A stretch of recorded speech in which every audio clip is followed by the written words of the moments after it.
Hello दोस्तों, स्वागत है आपका फिर से एक रोमांटिक कहानी में। उम्मीद करती हूँ पसंद आएगी।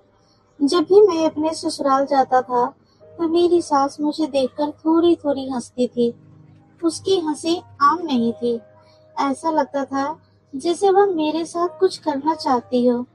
ऐसे ही एक दिन मैं किसी काम से अपने ससुराल गया था और रात को वहां रुकना पड़ा। मेरी सास ने कहा कि आज घर में कोई नहीं है, सभी बाहर गए हैं।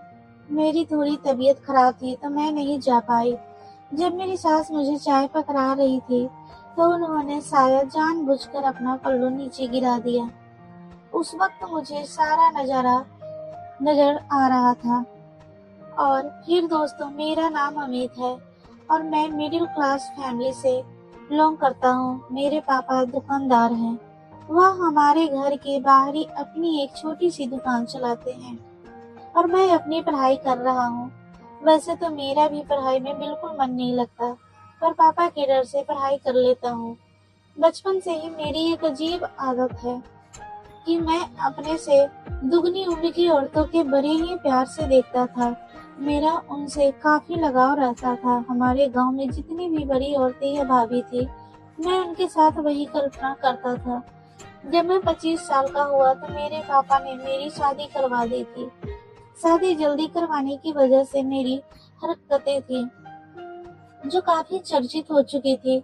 मेरी पत्नी का नाम पूनम है। शादी के बाद जब मैं पहली बार अपने ससुराल गया तो मैंने अपनी सास को देखा। उनकी खूबसूरती देखकर मैं हैरान रह गया। वो इतनी जवान और आकर्षक दिखती थी कि उनकी उम्र का अंदाजा लगाना मुश्किल था। यह बात मेरे दिमाग में बार बार घूम रही थी कि उनकी उम्र में यह ताजगी कैसे बनी हुई है, जबकि उनके पति यानी मेरे ससुर काफी बूढ़े और थके हुए नजर आते थे। शादी के दौरान भी जब मैंने अपनी सास को देखा था तो मेरी नजरें उन पर टिक गई थी। वे इतनी सुंदर लग रही थी कि उनकी तुलना किसी और से करना मुश्किल था। दरअसल वह मेरी पत्नी से भी ज्यादा आकर्षक लग रही थी। एक दिन यह बात मेरे मन में खटकने लगा और मैंने पूनम से पूछ ही लिया। मैंने कहा, पूनम, मुझे एक बात समझ नहीं आ रही है। पूनम ने उत्सुकता से पूछा, कौन सी बात है जो आपको समझ नहीं आ रही है?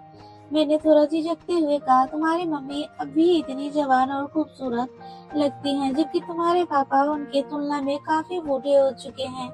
ऐसा क्यों है? पूनम मेरी बात सुनकर खिलखिलाकर हंस पड़ी। उसने मुस्कुराते हुए जवाब दिया, अरे असली में वह मेरी मम्मी सगी मम्मी नहीं है, वह मेरी सौतेली माँ है। लेकिन उन्होंने मुझे कभी इस बात का एहसास नहीं होने दिया कि मेरी असली माँ इस दुनिया में नहीं है। बचपन से इन्होंने मुझे उतना ही प्यार दिया है जितना मेरी माँ देती है, इसलिए मैं उन्हें अपनी माँ, सगी माँ से भी ज्यादा मानती हूँ। उसने कहा, आपको पता है मेरी मम्मी की 3 बहनें थी, उनमें से बड़ी मेरी मम्मी सगी मम्मी थी, लेकिन मेरे पैदा होने के कुछ दिनों बाद ही मेरी सगी मम्मी हमें छोड़कर चली गई। उस वक्त मेरी उम्र इतनी छोटी थी कि मुझे कुछ समझ नहीं था। मेरे पापा और नाना नानी इस दुख से बुरी तरह टूट गए थे, लेकिन मेरी मौसी ने उस समय मेरी जिम्मेदारी अपने ऊपर ले ली थी। फिर पूनम ने आगे बताया कि कुछ समय बाद मेरे नाना नानी ने मेरी मौसी की शादी मेरे पापा से करवा दी ताकि मेरी देखभाल अच्छी तरह से हो सके। उस समय मेरी मासी की उम्र मेरी मम्मी से 10 साल कम थी। यह सुनकर मैं थोड़ा हैरान हुआ और पूछा, तो फिर तुम्हारी मौसी ने इस शादी से इनकार क्यों नहीं किया? पूनम ने मुस्कुराते हुए जवाब दिया, मेरी मासी का कहना था कि वह ऐसा करके अपनी दीदी को हमेशा अपने पास महसूस कर सकती है। उनके लिए यह शादी सिर्फ एक रिश्ता नहीं था, बल्कि उनकी दीदी के प्रति प्यार और कर्तव्य का तरीका था। उन्होंने मुझे कभी माँ की कमी महसूस नहीं होने दी, बल्कि सच कहूँ तो उन्होंने मुझे इतना प्यार दिया कि कभी ऐसा लगा ही नहीं कि वह मेरी सगी माँ नहीं है। हमारी शादी को 2 महीने हो चुके थे और पूनम ने मुझे कहा कि मैं इसके ससुराल के सभी लोगों से मिलने मिलूं। मैंने भी सहमति दे दी। हम दोनों ससुराल पहुंचे और जब मैं वहां पहुंचा तो देखा कि मेरी सास लाल रंग की साड़ी में गजब की खूबसूरत लग रही थी। उनकी खूबसूरती और उनकी आभा ने मानो सबको पीछे छोड़ दिया। जैसे ही हमने घर में कदम रखा, मेरी सास ने खुशी खुशी हमारा स्वागत किया। उनकी मुस्कान इतनी प्यारी थी कि कोई भी उसे देखकर खुश हो जाए। उन्होंने हमें देखकर कहा, आज तुम दोनों बिल्कुल सही समय पर आए हो। यह सुनकर पूनम ने तुरंत पूछा, क्या हुआ मम्मी, कोई खास कार्यक्रम है क्या? मेरी सास ने हंसते हुए जवाब दिया, नहीं, कोई खास कार्यक्रम तो नहीं है, लेकिन आज मैंने तुम्हारी मनपसंद का खाना बनाया है। यह सुनकर पूनम खुशी खुशी किचन में चली गई, शायद अपनी पसंद का खाना देख ले। इस दौरान मेरी सास मेरे पास आकर बैठ गई। उसने एक शरारती मुस्कान के साथ कहा, हाँ जी जमाई जी, अब पूनम के साथ मजा आ रहा है या नहीं? यह सुनते ही मैं थोड़ा सहज हो गया और अपनी जगह पर सीधा बैठते हुए बोला, मम्मी जी, यह आप क्या कह रही हैं? मेरी आवाज में हल्की घबराहट थी। मम्मी जी मुस्कुराते हुए बोली, इसमें हैरान होने वाली कौन सी बात है? अगर पूनम तुम्हारा ठीक से ख्याल नहीं रख पा रही है तो मुझे बता देना, मैं तुम्हारा ख्याल पूरी तरह से रखूंगी। उनकी बातों में न केवल आत्मीयता थी, बल्कि एक खल की शरारत भी झलक रही थी। यह सुनकर मुझे समझ नहीं आया कि क्या जवाब दूं। मैं चुपचाप उठकर सामने की ओर जाकर बैठ गया। मेरी नजरें उनसे मिलने की हिम्मत नहीं कर पा रही थी। तभी पूनम वहां आ गई और वह प्लेट में नाश्ता लेकर आई। पूनम ने प्लेट टेबल पर रखी और कहा, चलो अब हम सब साथ में नाश्ता कर लेते हैं। फिर हम सब ने नाश्ता बैठकर करना शुरू कर दिया। नाश्ता खत्म होने के बाद मैंने पूनम से कहा, चलो पूनम जल्दी से सबसे मिलने, फिर हम निकलते हैं। मेरी बात पूरी होते ही मम्मी जी ने थोड़ा नाराजगी भरे स्वर में कहा, अरे अभी तो तुम्हारे आए हुए 1 घंटा भी नहीं हुआ और तुम जाने की बात कर रहे हो, इतनी जल्दी क्या है? इस पर पूनम ने मेरी ओर देखा और बड़े प्यार से बोली, जी आज यहीं रुक जाते हैं, कल चल जाएंगे। उसकी बात में एक ऐसा भाव था कि मैं उसे मना नहीं कर सका। आखिरकार मैंने कहा कि ठीक है, जैसी तुम्हारी मर्जी, अब आज रुक जाते हैं। यह सुनते ही मम्मी जी के चेहरे पर खुशी छलकने लगी। उन्होंने तुरंत कहा, अरे वाह, यह तो सही फैसला किया। तुम इतने दिनों बाद आए हो तो कम से कम 2-4 दिन हमारे साथ रुको। उनकी बातों से साफ झलक रहा था कि वह हमारे साथ कुछ वक्त बिताना चाहती थी। फिर उन्होंने आगे कहा, देखो तुम्हारे आने की खुशी से मैंने कई तरह के पकवान बनाए हैं, चलो अब लंच की तैयारी करते हैं। इसके बाद हम सबने साथ में खाना खाया। खाना खाने के बाद मैं थोड़ा आराम करने और अपने विचारों को साफ करने की छत पर चला गया। हल्की ठंडी हवा बह रही थी और आसमान में तारे चमक रहे थे। मैंने महसूस किया कि छत पर पहले से ही कोई मौजूद था। जब मैंने ध्यान से देखा तो पाया कि मेरी सास वहां खड़ी थी। उन्होंने मुझे देखते ही मुस्कुराते हुए कहा, जमाई जी, इस खूबसूरत रात को आप पूरा आनंद क्यों नहीं उठा रहे हैं? अगर आप चाहे तो यह रात यादगार बन सकती है। उनकी बात सुनकर मैं थोड़ा असहज हो गया और हल्के स्वर में कहा, मम्मी जी, आप यह कैसी बातें कर रही हैं? इस पर वह मेरी ओर झुकते हुए शरारत भरे लहजे में बोली, अरे इसमें गलत क्या है? मैं अभी उतनी ही खूबसूरत हूँ जितनी पहले थी। तुम्हें और क्या चाहिए? उनकी आंखों में एक अलग सी चमक थी जो मुझे और अधिक विचलित कर रही थी। इतने में ही पूनम छत पर आ गई। उन्हें हल्की मुस्कान के साथ पूछा, हाँ जी, सास और जमाई में क्या बातें हो रही है? उसकी आवाज में एक सहजता थी, लेकिन मुझे ऐसा लग रहा था जैसे वे कुछ अंदाजा लगाने की कोशिश कर रही हो। मम्मी जी ने तुरंत संभालते हुए कहा, कुछ नहीं बेटी, मैं तो बस तुम्हारे पति को समझा रही थी कि जीवन में अनुभव का महत्व कितना होता है। बड़े लोगों के साथ समय बिताने में बहुत कुछ सीखने को मिलता है। पूनम ने सिर हिलाते हुए कहा, हाँ मम्मी, आप सही कह रही हैं, अनुभव तो हमेशा काम आता है। वह यह समझ नहीं पाई कि मम्मी जी ने असल में किस संदर्भ में यह बात कही थी। थोड़ी देर बाद हम सभी नीचे आ गए।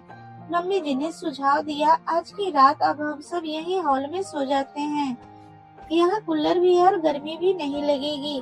सभी ने उनकी बात मान ली। मम्मी जी ने जल्दी से हॉल में बिस्तर बिछा दिया। मेरी जगह पूनम के बगल में थी और मम्मी जी मेरी दूसरी ओर सो गई। हम सब लेट गए और दिन भर की थकान के कारण जल्द ही हमारी आंख लग गई। पता चला कि रात कब बीती और सुबह कब हुई। जब मेरी आंख खुली तो मैंने देखा कि हॉल में केवल मैं और मम्मी जी थे। पूनम कहीं नजर नहीं आ रही थी। मम्मी जी ने मेरे पास ही बैठी थी और बड़े शांत भाव से मुझे देख रही थी। उनका चेहरा गंभीर, लेकिन उनकी आंखों में कुछ और ही बात नजर आ रही थी। उस क्षण में थोड़ा असहज महसूस हो रहा था। मैंने खुद को सामान्य करने की कोशिश की और पूछा, पूनम कहाँ है मम्मी जी? मैंने हल्की मुस्कान के साथ कहा, अरे वह अपनी सहेली से मिलने गई है, थोड़ी देर में आ जाएगी। फिर उसने मेरा हाथ पकड़कर कहा, जमाई जी आप मेरी बात क्यों नहीं मान रहे हो? आपको भी अच्छा लगेगा और मुझे भी। मैंने कहा, मम्मी जी यह बात तो ठीक है, लेकिन अगर पूनम को पता चल गया तो वह मुझे कभी माफ नहीं करेगी। मेरी सास बोली, इसलिए मैं कह रही हूँ, अब तो पूनम भी घर पर नहीं है और हम दोनों यहाँ अकेले हैं। मैं बिस्तर से उठकर बैठ गया। मेरी सास ने कमरे के दरवाजे की कुंडी धीरे से बंद की और फिर मेरे पास आकर बैठ गई। उनके चेहरे पर गंभीरता और एक अलग सी बेचैनी थी, जिसे समझ पाना मेरे लिए मुश्किल हो रहा था। उस पर मेरे दिमाग में तरह तरह के ख्याल आ रहे थे। मैं सोचने पर मजबूर हो गया कि आखिर मेरी सास को क्या हो गया है। क्या वह सही सास है जो हमेशा मर्यादा और परिवार की बातें करती थी? मुझे यह सब किसी बुरे सपने जैसा लग रहा था। मैं सोचने लगा कि अगर पूनम इस समय यहाँ आ गई तो क्या होगा। तभी मेरी सास ने एक ऐसी बात कही जिससे मेरे विचारों को और उलझा दिया। उन्होंने कहा, जमाई जी मैं यह सब शौक के लिए नहीं कर रही हूँ, मेरी बात को समझने की कोशिश करो। पूनम के पापा की उम्र देखो और मेरी उम्र देखो। मैंने अपनी जिंदगी में बहुत समझौते किए हैं, लेकिन अब मुझसे यह सब और नहीं होता। मैं अपनी बाकी की जिंदगी कैसे निकालूं?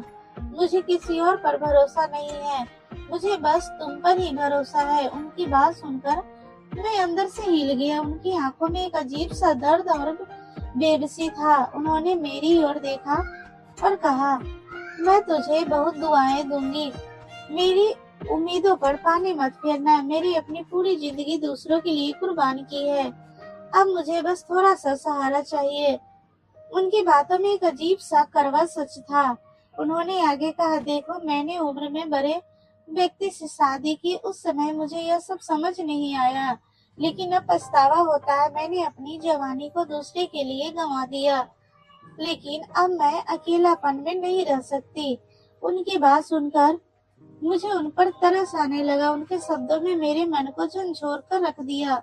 मैंने सोचा शायद वह सही कह रही है। उन्होंने अपनी पूरी जिंदगी त्याग और समझौते में बिता दी थी। इसके बाद मैंने भी सोच लिया कि चलो क्या होता है, दुआओं से तो उम्र ही बढ़ती है।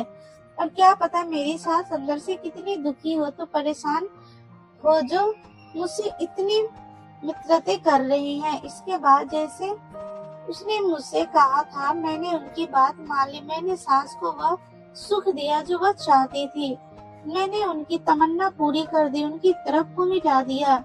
मेरी सास थी कि इतनी खूबसूरत, अगर कोई और भी मर्द होता तो शायद उन्हें मना नहीं कर पाता। और मैं तो उनका घर का ही मर्द था। पूनम के घर लौटने से पहले हम दोनों सास जमाई ने अपना खेल खेलना शुरू कर दिया। फिर उसने मुझे बहुत दुआएं दी। उसने कहा कि तेरी उम्र लंबी हो तो हमेशा पूनम के साथ खुश रहे। इसके बाद जब भी मैं अपने ससुराल जाता तो अपनी सास को प्रसाद देकर ही आता। मेरी वजह से उनके चेहरे पर खुशी आई थी। उन्हें देखकर मुझे भी बहुत खुशी होती थी कि मेरी वजह से किसी इंसान के चेहरे पर मुस्कान आई है। तो दोस्तों, कहानी अच्छी लगी तो वीडियो को लाइक करें, चैनल को सब्सक्राइब करें। धन्यवाद।